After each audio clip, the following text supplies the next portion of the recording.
ಒಣಗಿರೋ ಕಸ ಎಲ್ಲ ಏನಕ್ಕೆ ಹಾಕ್ತಾ ಇದ್ದೀರಾ ಎಲೆಗಳೆಲ್ಲ?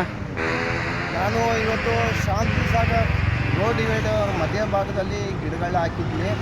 ಅಂದರೆ ಬೇಸಿಗೆ ಆರಂಭವಾಗಿದೆ, ಉಷ್ಣಾಂಶತೆ ಜಾಸ್ತಿ ಇರೋದ್ರಿಂದ ನಾವು ಏನು ಮಾಡ್ತೀವಿ ಅಂದರೆ ಬೇಸಿಗೆಯಲ್ಲಿ ನೀರಿನ ಅಂಶ ತೇವಾಂಶ ಜಾಸ್ತಿ ಬೇಕಾಗುತ್ತೆ. ಹಾಗಾಗಿ ನೀರು ಜಾಸ್ತಿ 2 ದಿನಕ್ಕೊಂದ್ಸಲ ನೀರು ಬೇಕಾಗ್ತದೆ. ಹಾಗಾಗಿ ನಾವು ಈ ಗಿಡಗಳಿಗೆ 1 ವಾರಕ್ಕೋ 10 ದಿನಕ್ಕೋ ಈ ಎಲೆಗಳು ಹಾಕಿದಾಗ ತೇವಾಂಶ ಇರಲಿ ಅಂತ ತೇವಾಂಶ ಇರ್ತದೆ. ಈ ಉದ್ದೇಶದಲ್ಲಿ ಪರಿಸರನ ಈ ಥರ ಕಾಪಾಡ್ಕೋಬೋದು.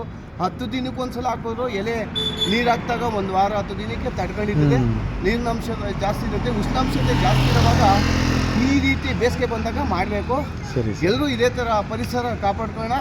ಎಲ್ಲರಿಗೂ ನಮಸ್ಕಾರಗಳನ್ನ. ಇಲ್ಲಿ ರೋಡ್ ಡಿವೈಡರ್ ಮಧ್ಯಭಾಗದಲ್ಲಿ ಶಾಂತಿಸಾಗರ್ ರೋಡ್ ಡಿವೈಡರ್ ಮಧ್ಯಭಾಗದಲ್ಲಿ ಈ ಥರ ಸೇವೆಗಳನ್ನ ಮಾಡ್ತಾ ಇದ್ದೀನಿ. ಎಲ್ಲರೂ ದಯವಿಟ್ಟು ಪರಿಸರ ನಾವು ಎಲ್ಲರೂ ಕಾಪಾಡ್ಕೊಳ್ಳೋಣ ಅಂತ ತಿಳಿಸ್ತಾ ಇದ್ದೀನಿ. ಎಚ್ ವಿ ರಾಜೇಶ್ ನೇವಳಗ ಆರ್ ಕುಮಾರ್. ಎಲ್ರಿಗೂ ನಮಸ್ಕಾರ.